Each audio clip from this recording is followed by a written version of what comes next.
आज के इस विशेष विश्लेषण में स्वागत है। नमस्कार। आज हमारे सामने जो स्रोत हैं वो हमें भारत के संवैधानिक विकास की उस लंबी और कह सकते हैं जटिल यात्रा पर ले जाते हैं। हाँ बिल्कुल, ईस्ट इंडिया कंपनी की एक छोटी सी व्यापारिक कोठी से शुरू होकर एक स्वतंत्र और संप्रभु राष्ट्र तक। ये देखना वाकई दिलचस्प है कि आज हम जिस व्यवस्था में हैं उसकी जड़ें इतिहास में कितनी गहरी हैं। सही कहा, ये स्रोत उन निर्णायक कानूनी और प्रशासनिक मोड़ों को दिखाते हैं जिन्होंने आधुनिक भारत की राजनीतिक प्रशासनिक संरचना की नींव रखी। हम देखेंगे कि कैसे एक कंपनी जो सिर्फ व्यापार करने आई थी धीरे धीरे यहाँ की शासक बन बैठी, और फिर कैसे उन्हीं शासकों के बनाए कानून शायद अनजाने में ही स्वतंत्रता और स्वशासन के विचारों के लिए जमीन तैयार करते गए। बिल्कुल। तो आज का हमारा मकसद है इन ऐतिहासिक दस्तावेजों को, मतलब विभिन्न एक्ट्स और घटनाओं के ताने बाने को खोलना, समझना। उनके मुख्य प्रावधान क्या थे, हाँ, और सबसे जरूरी, उन्होंने आज के भारतीय संविधान और राजव्यवस्था की पृष्ठभूमि कैसे तैयार की। तो चलिए शुरू करते हैं इसकी गहरी पड़ताल। तो कहानी शुरू होती है 1600 के दशक से। ईस्ट इंडिया कंपनी आई व्यापारी बनकर जी, लेकिन जैसा स्रोत बताते हैं 1765 में सीन बदला। बंगाल, बिहार, उड़ीसा के दीवानी अधिकार मिले। हाँ, दीवानी अधिकार यानी राजस्व वसूलना और सिविल जस्टिस। करेक्ट। तो इसके बाद कंपनी सिर्फ ट्रेडर नहीं रही, वो एक रीजनल पावर बन गई। बिल्कुल, और यहीं से ब्रिटिश सरकार का हस्तक्षेप शुरू होता है। कंपनी की ताकत बढ़ रही थी, उनके ऑफिसर्स काफी भ्रष्टाचार भी कर रहे थे। खबरें पहुंच रही थी लंदन। हाँ, तो ब्रिटिश संसद थोड़ी चौकन्नी हुई और इसी बैकग्राउंड में आया 1773 का रेगुलेटिंग एक्ट। ये ब्रिटिश सरकार का पहला बड़ा कदम था कंपनी के मामलों को, खासकर उनके पॉलिटिकल और एडमिनिस्ट्रेटिव कामों को रेगुलेट और कंट्रोल करने का। अच्छा। असल में यहीं से भारत में एक सेंट्रल एडमिनिस्ट्रेशन की नींव पड़नी शुरू हुई। तो ये केंद्रीकरण कैसे किया गया, मतलब क्या खास बदलाव थे इस एक्ट में? सबसे बड़ा बदलाव तो ये था कि बंगाल के गवर्नर को अब गवर्नर जनरल बना दिया गया। Governor general? हाँ, लॉर्ड वॉरेन हेस्टिंग्स पहले बने। हाँ। और मद्रास और बॉम्बे प्रेसिडेंसी को उनके अधीन कर दिया। एक तरह की हायरार्की बनी। सेंट्रलाइजेशन। जी। फिर 1774 में कलकत्ता में एक सुप्रीम कोर्ट भी बनाया गया। अच्छा। और कंपनी के कर्मचारियों पर प्राइवेट ट्रेड करने और रिश्वत लेने पर पाबंदी लगा दी गई। ये उस वक्त बहुत कॉमन था। और कंपनी की जो गवर्निंग बॉडी थी, कोर्ट ऑफ डायरेक्टर्स, उनके लिए जरूरी कर दिया कि वो भारत में रेवेन्यू, सिविल और मिलिट्री अफेयर्स की रिपोर्ट ब्रिटिश सरकार को भेजे। तो मतलब कंपनी पर ब्रिटिश पार्लियामेंट्री कंट्रोल की पहली कोशिश थी। बिल्कुल, पहली सीरियस कोशिश। लेकिन जाहिर है इस पहली कोशिश में कुछ कमियां रही होंगी, शायद इसीलिए 1784 में पिट्स इंडिया एक्ट की जरूरत पड़ी। हाँ बिल्कुल, रेगुलेटिंग एक्ट की कमियों को दूर करना था और कंपनी पर ब्रिटिश कंट्रोल और मजबूत करना था। पिट्स इंडिया एक्ट ने बहुत महत्वपूर्ण काम किया। वो क्या? इसने कंपनी के राजनीतिक और वाणिज्यिक कामों को साफ अलग कर दिया, सेपरेट कर दिया। अच्छा, पॉलिटिकल अलग, कमर्शियल अलग। हाँ, कमर्शियल मामले तो कोर्ट ऑफ डायरेक्टर्स के पास ही रहे, लेकिन पॉलिटिकल मामलों के मैनेजमेंट के लिए एक नया निकाय बना, बोर्ड ऑफ कंट्रोल। यहीं से वो द्वैध शासन यानी डबल गवर्नमेंट की व्यवस्था शुरू हुई। कंपनी भी और ब्रिटिश सरकार भी, दोनों का कंट्रोल। ये बोर्ड ऑफ कंट्रोल कितना पावरफुल था? काफी। इसे भारत में कंपनी के सारे सिविल, मिलिट्री और रेवेन्यू मैटर्स को सुपरवाइज और डायरेक्ट करने का अधिकार मिल गया। यानी पॉलिटिकल मामलों में अब ब्रिटिश सरकार का दखल काफी बढ़ गया। बहुत ज्यादा। और एक और खास बात जो हमारे स्रोत बताते हैं, पहली बार कंपनी के कब्जे वाले भारतीय इलाकों को ऑफिशियली भारत में ब्रिटिश आधिपत्य यानी ब्रिटिश पोजेशंस इन इंडिया कहा गया। ये सिर्फ शब्द नहीं थे। नहीं, बिल्कुल नहीं। ये भारत पर ब्रिटिश दावे का एक स्पष्ट संकेत था। इस एक्ट ने भारत में कंपनी के एडमिनिस्ट्रेशन पर ब्रिटिश सरकार को सुप्रीम कंट्रोल दे दिया। ठीक है, इसके बाद फिर चार्टर एक्ट्स का सिलसिला चला। उनमें 1833 का चार्टर एक्ट सुना है, काफी महत्वपूर्ण था, खासकर सेंट्रलाइजेशन के लिहाज से। बिल्कुल सही। 1833 का एक्ट ब्रिटिश भारत के केंद्रीकरण की दिशा में एक, कह सकते हैं, क्लाइमैक्स था, फाइनल स्टेप। कैसे? बंगाल का गवर्नर जनरल अब भारत का गवर्नर जनरल बन गया। पूरे भारत का लॉर्ड विलियम बेंटिंक पहले थे। ओके। और सबसे बड़ी बात, उन्हें पूरे ब्रिटिश भारत के लिए कानून बनाने की एक्सक्लूसिव लेजिस्लेटिव पावर मिल गई। एक्सक्लूसिव मतलब मद्रास और बंबई के गवर्नर। उनकी लेजिस्लेटिव पावर छीन ली गई।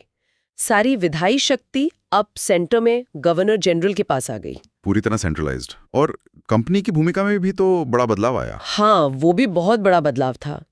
ईस्ट इंडिया कंपनी की जो कमर्शियल एक्टिविटीज वो पूरी तरह खत्म कर दी गई। मतलब अब वो सिर्फ एक एडमिनिस्ट्रेटिव बॉडी रह गई जो ब्रिटिश क्राउन के ट्रस्टी के तौर पर भारत का प्रशासन चला रही थी। ट्रेडर से एडमिनिस्ट्रेटर। बिल्कुल। एक और कोशिश इस एक्ट में हुई थी सिविल सर्वेंट्स के सिलेक्शन के लिए ओपन कंपटीशन की। भारतीयों को भी शामिल करने की बात थी। हाँ, ये तो प्रोग्रेसिव लगता है। लगता तो है, पर वो कोर्ट ऑफ डायरेक्टर्स ने विरोध किया तो लागू नहीं हो पाया। दिखाता है कि सुधार भी आसान नहीं थे। अच्छा, फिर इस कड़ी में अगला था 1853 का चार्टर एक्ट। ये आखिरी चार्टर एक्ट था, राइट? हाँ, ये आखिरी था और इसने पहली बार गवर्नर जनरल की काउंसिल के लेजिस्लेटिव और एग्जीक्यूटिव फंक्शंस को अलग-अलग किया। लेजिस्लेटिव अलग। जी, काउंसिल में 6 नए मेंबर जोड़े गए, लेजिस्लेटिव काउंसलर्स। इनसे गवर्नर जनरल के लिए एक नई इंडियन सेंट्रल लेजिस्लेटिव काउंसिल बनी। तो एक तरह की मिनी पार्लियामेंट। बिल्कुल, एक छोटी संसद जैसी जो ब्रिटिश पार्लियामेंट के मॉडल पर काम करती थी। लॉ मेकिंग को अब एक स्पेशल फंक्शन माना गया। और वो सिविल सर्विसेज वाला मामला जो 1833 में अटक गया था। हाँ, वो 1853 के एक्ट ने कर दिखाया। सिविल सर्वेंट्स की भर्ती और सिलेक्शन के लिए ओपन कंपटीशन सिस्टम शुरू किया गया और इसे इंडियन सिटीजन्स के लिए भी खोल दिया गया। ये बड़ा कदम था। बहुत बड़ा। इसी के लिए 1854 में मैकाले कमेटी बनी थी।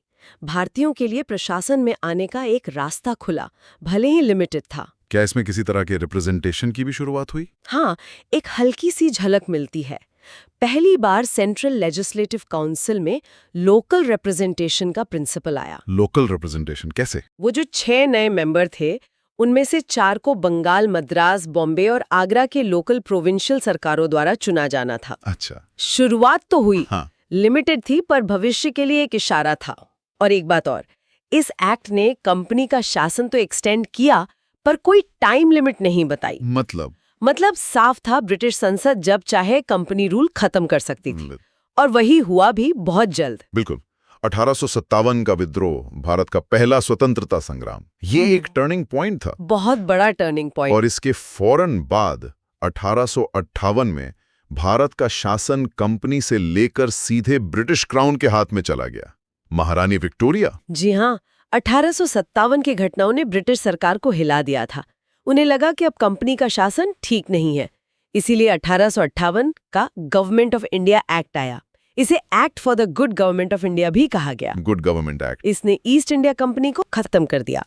शासन, टेरिटरी, रेवेन्यू सब कुछ सीधे ब्रिटिश क्राउन को ट्रांसफर हो गया। तो गवर्नर जनरल का पद? उसका नाम बदल दिया गया। अब वो वाइसराय कहलाने लगा। भारत में ब्रिटिश ताज का सीधा प्रतिनिधि लॉर्ड कैनिंग पहले वाइसराय बने। ओके। और वो पिट्स इंडिया एक्ट वाली double government, board of control, court of directors, वो दोनों खत्म। द्वैध शासन प्रणाली समाप्त। एडमिनिस्ट्रेटिव स्ट्रक्चर थोड़ा सिंप्लीफाई हुआ। लंदन में कोई नया पद भी बना भारत के मामलों के लिए। हाँ, एक बहुत पावरफुल पोस्ट क्रिएट की गई, secretary of state for India, Bharat का राज्य सचिव। Secretary of state. उसे इंडियन एडमिनिस्ट्रेशन पर पूरा कंट्रोल दिया गया। ये सेक्रेटरी ब्रिटिश कैबिनेट का मेंबर होता था और ब्रिटिश पार्लियामेंट को जवाबदेह था। उसकी मदद के लिए 15 मेंबर की एक काउंसिल ऑफ इंडिया बनी। ये ज्यादातर एडवाइजरी बॉडी थी। तो अब शासन सीधे लंदन से कंट्रोल होने लगा था। 1857 के बाद लगता है ब्रिटिशर्स को ये एहसास हुआ होगा कि भारतीयों का सहयोग जरूरी है शासन चलाने के लिए। बिल्कुल, धक्का लगा था उन्हें। क्या इसी सोच ने आगे के कानूनों को शेप दिया, जैसे वो इंडियन काउंसिल एक्ट्स? आपने सही पकड़ा। 1857 के अनुभव ने ब्रिटिश सरकार को सोचने पर मजबूर किया। उन्हें लगा कि भारतीयों को शासन में शामिल करना जरूरी है ताकि उनकी जरूरतें, उनकी भावनाएं सरकार तक पहुंचें। इसी पॉलिसी के तहत 1861, 1892 और 1909 के इंडियन काउंसिल एक्ट्स आए। 1861 वाला एक्ट क्यों खास था? वो इसलिए खास था क्योंकि उसने लॉ मेकिंग प्रोसेस में इंडियंस को शामिल करने की शुरुआत की। वाइसरॉय अब कुछ इंडियंस को अपनी एक्सपैंडेड काउंसिल में नॉन ऑफिशियल मेंबर्स के तौर पर नॉमिनेट कर सकते थे। अच्छा, किन्हें नॉमिनेट किया गया था शुरू में? इससे कुछ फर्क पड़ा क्या? रिकॉर्ड्स बताते हैं कि 1862 में लॉर्ड कैनिंग ने 3 भारतीयों को लेजिस्लेटिव काउंसिल में नॉमिनेट किया, बनारस के राजा, पटियाला के महाराजा और सर दिनकर राव। राजा महाराजा? हाँ, देखिए, इन मेंबर्स का रोल बहुत लिमिटेड था, लेकिन ये एक सिंबॉलिक शुरुआत थी भारतीयों को लेजिस्लेटिव प्रोसेस से जोड़ने की। इसी एक्ट में विकेंद्रीकरण की भी बात आती है। हाँ, ये भी एक इम्पॉर्टेंट पॉइंट था। 1773 के रेगुलेटिंग एक्ट से जो सेंट्रलाइजेशन शुरू हुआ था, इस एक्ट ने उसे थोड़ा रिवर्स करना शुरू किया। कैसे? इसने मद्रास और बॉम्बे प्रेसिडेंसीज को उनकी लेजिस्लेटिव पावर्स वापस दे दी। अच्छा, जो 1833 में ले ली गई थी। बिल्कुल। और आगे चलकर Bombay, north west frontier province और पंजाब में भी नई लेजिस्लेटिव काउंसिल्स बनी। इसने वाइसराय को इमरजेंसी में ऑर्डिनेंस जारी करने का अधिकार भी दिया। Ordinance power? हाँ, और जो लॉर्ड कैनिंग ने पोर्टफोलियो सिस्टम शुरू किया था 1859 में, उसे भी मान्यता मिली। इसमें वाइसराय की काउंसिल के हर मेंबर को एक या ज्यादा डिपार्टमेंट का इंचार्ज बनाया जाता था। ये तो आज की कैबिनेट सिस्टम जैसा लगता है। हाँ, उसी का आधार बना। ठीक है, फिर 1892 का एक्ट आया, इसमें क्या नया था? 1892 के एक्ट ने सेंट्रल और प्रोविंशियल लेजिस्लेटिव काउंसिल्स में नॉन ऑफिशियल मेंबर्स की संख्या बढ़ाई। हालांकि सेंट्रल काउंसिल में अभी भी ऑफिशियल मेजॉरिटी थी, लेकिन काउंसिल्स का काम थोड़ा बढ़ा। मेंबर्स को अब बजट पर बहस करने और एग्जीक्यूटिव से सवाल पूछने का अधिकार मिला। ये पहले नहीं था। अच्छा, सवाल पूछ सकते थे। हाँ, अकाउंटेबिलिटी की तरफ एक छोटा सा कदम। क्या इसमें चुनाव जैसी कोई बात आई? डायरेक्टली नहीं, लेकिन इनडायरेक्ट इलेक्शन का प्रिंसिपल इंट्रोड्यूस हुआ। इनडायरेक्ट कैसे? सेंट्रल लेजिस्लेटिव काउंसिल में कुछ नॉन ऑफिशियल मेंबर्स का नॉमिनेशन वाइसरॉय करते थे, लेकिन प्रोविंशियल लेजिस्लेटिव काउंसिल्स और बंगाल चैम्बर ऑफ कॉमर्स की सिफारिश पर। और ऐसे ही प्रोविंशियल काउंसिल्स में गवर्नर नॉमिनेट करते थे, डिस्ट्रिक्ट बोर्ड्स, म्यूनिसिपैलिटीज, यूनिवर्सिटीज वगैरह की सिफारिश पर। तो सीधे चुनाव नहीं, पर सिफारिशों के जरिए। हाँ, एक्ट में इलेक्शन शब्द इस्तेमाल नहीं हुआ था, पर एक लिमिटेड और इनडायरेक्ट इलेक्शन सिस्टम की नींव पड़ गई। और अब आते हैं 1909 के एक्ट पर, मॉर्ले मिंटो रिफॉर्म्स। ये तो काफी सुना है और काफी विवादास्पद भी, खासकर सेपरेट इलेक्टोरेट को लेकर। जी हाँ। Lord Morley secretary of state थे, लॉर्ड मिंटो वाइसरॉय। इस एक्ट ने सेंट्रल और प्रोविंशियल लेजिस्लेटिव काउंसिल्स का साइज काफी बढ़ाया। सेंट्रल काउंसिल 16 से 60 मेंबर की हो गई। काफी बड़ा जंप। हाँ, और प्रोविंशियल काउंसिल्स में नॉन ऑफिशियल मेंबर्स की मेजॉरिटी भी अलाउ कर दी। हालांकि सेंटर में ऑफिशियल मेजॉरिटी बनी रही। और मेंबर्स के अधिकार? वो भी बढ़े। अब वो बजट पर रेजोल्यूशन ला सकते थे, सप्लीमेंट्री सवाल पूछ सकते थे, मतलब उनकी भूमिका थोड़ी और एक्टिव हुई। और एग्जीक्यूटिव काउंसिल में इंडियन मेंबर की एंट्री, वो भी इसी टाइम हुई। हाँ, ये एक लैंडमार्क था। पहली बार किसी भारतीय को वाइसरॉय की एग्जीक्यूटिव काउंसिल का मेंबर बनाया गया। कौन थे वो? सत्येंद्र प्रसाद सिन्हा। वो पहले भारतीय थे, उन्हें लॉ मेंबर बनाया गया था। ये एडमिनिस्ट्रेशन के टॉप लेवल पर भारतीय पार्टिसिपेशन की शुरुआत थी। लेकिन सबसे कंट्रोवर्शियल चीज तो सेपरेट इलेक्टोरेट थी। उसने कैसे राजनीति बदली? बिल्कुल, यही इस एक्ट की सबसे दूरगामी और कह सकते हैं विभाजनकारी विशेषता थी।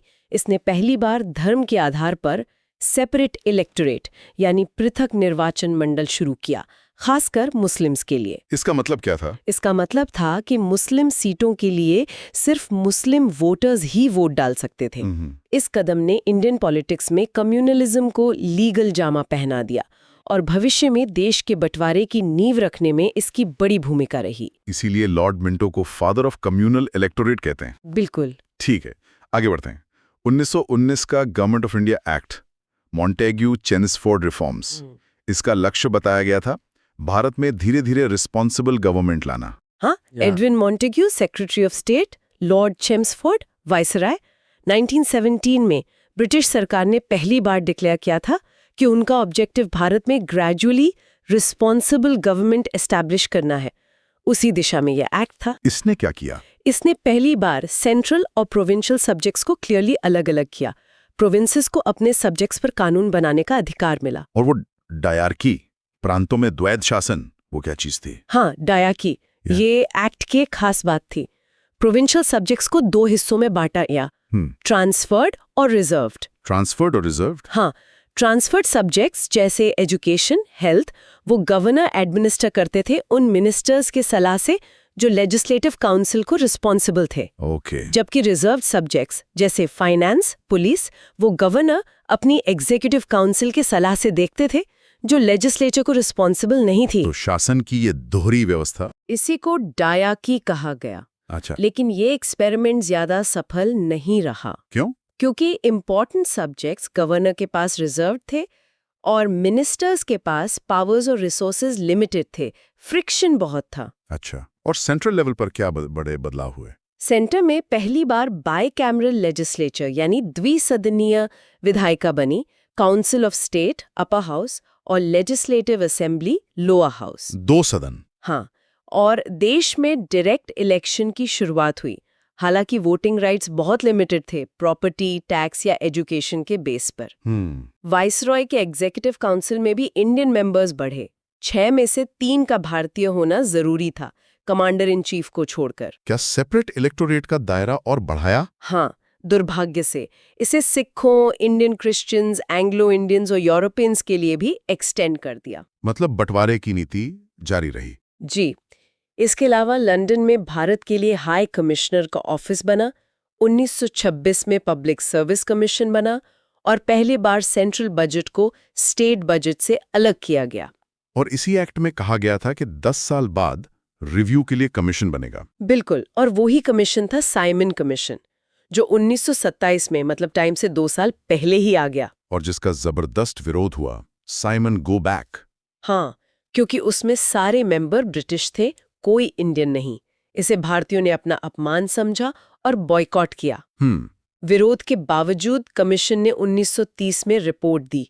उसमें डायरकी खत्म करने, प्रोविंसेस में रिस्पॉन्सिबल गवर्नमेंट बढ़ाने, एक ऑल इंडिया फेडरेशन बनाने और कम्युनल इलेक्टोरेट जारी रखने की सिफारिशें थीं। इन सिफारिशों पर आगे क्या हुआ? Round table conferences? हाँ, इन पर विचार के लिए लंदन में 3 राउंड टेबल कॉन्फ्रेंसेस हुई। ब्रिटिश गवर्नमेंट, ब्रिटिश इंडिया और प्रिंसली स्टेट्स के रिप्रेजेंटेटिव शामिल हुए। गांधी जी भी गए थे। अगले बड़े एक्ट यानी 1935 के गवर्नमेंट ऑफ इंडिया एक्ट का आधार बनाया गया।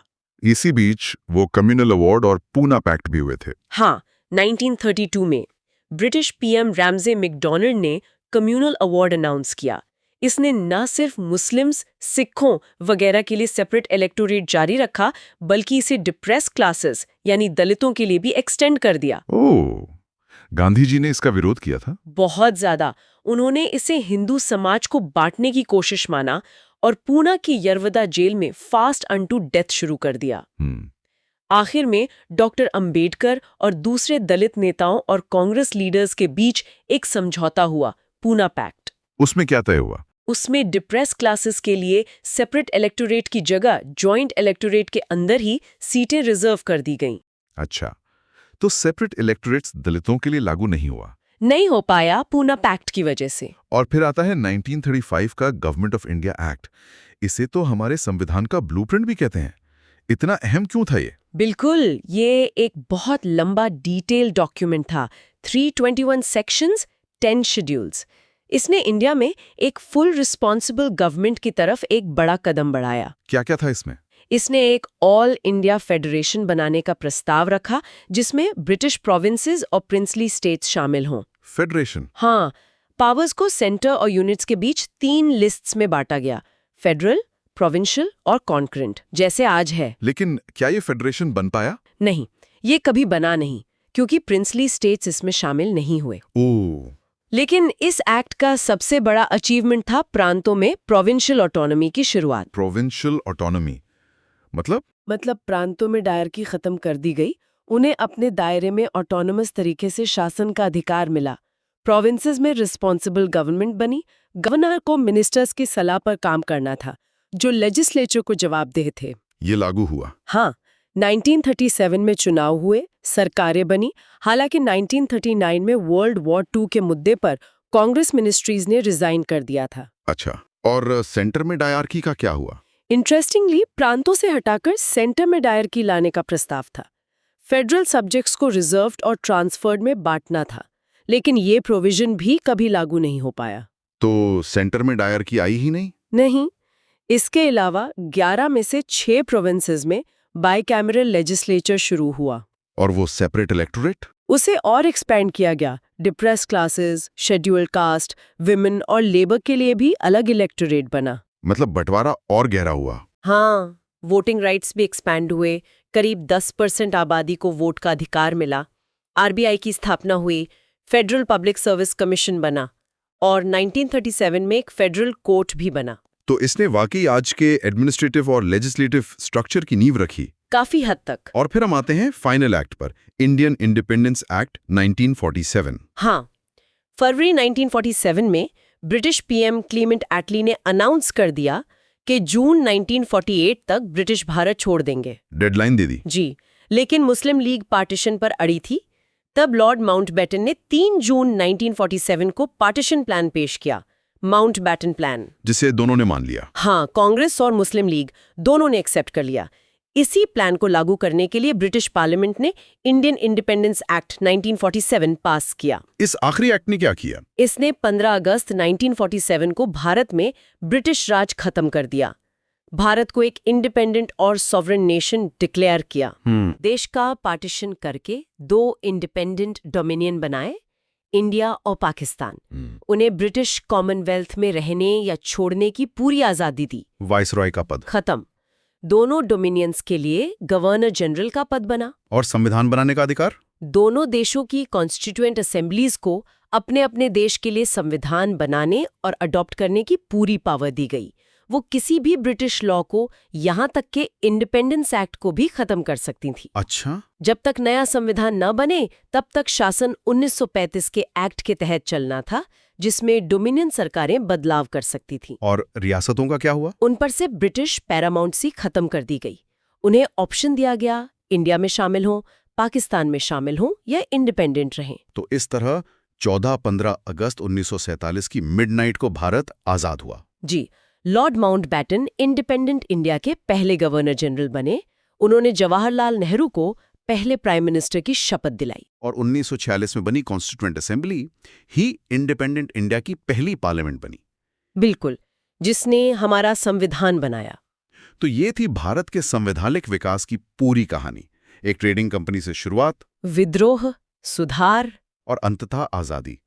ये सारे एक्ट्स चाहे किसी भी नियत से लाए गए हों, हाँ, उनकी मंशा चाहे जो रही हो, उन्होंने अनजाने में ही सही भारत में उन एडमिनिस्ट्रेटिव, लेजिस्लेटिव और पॉलिटिकल इंस्टीट्यूशंस की नींव रख दी जिन पर आज का भारत खड़ा है। बिल्कुल।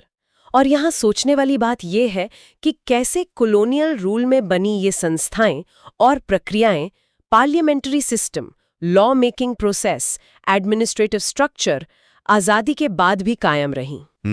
इंडियन लीडर्स ने उन्हें अपनी जरूरतों के हिसाब से अडॉप्ट किया, मॉडिफाई किया और वो हमारे नए रिपब्लिक के संविधान और गवर्नेंस का बेस बनी। और शायद कुछ हद तक उस कॉलोनियल माइंडसेट का भी आज के भारत की राजनीति, समाज और प्रशासन पर कितना गहरा और कैसा असर है। क्या इन कॉलोनियल स्ट्रक्चर्स को पूरी तरह छोड़ देना मुमकिन था या प्रैक्टिकल था, या उन्हें अपनाकर बदलकर इस्तेमाल करना ही सही रास्ता था? इसी सवाल के साथ हम आज की चर्चा को यहीं रोकते हैं। भारत की संवैधानिक यात्रा के इस ऐतिहासिक विश्लेषण में हमारे साथ रहने के लिए धन्यवाद। उम्मीद है ये जानकारी अहम लगी होगी और सोचने पर मजबूर करेगी। अगली बार फिर मिलेंगे एक और विषय की गहराई में उतरने के लिए। तब तक विचार करते रहिए।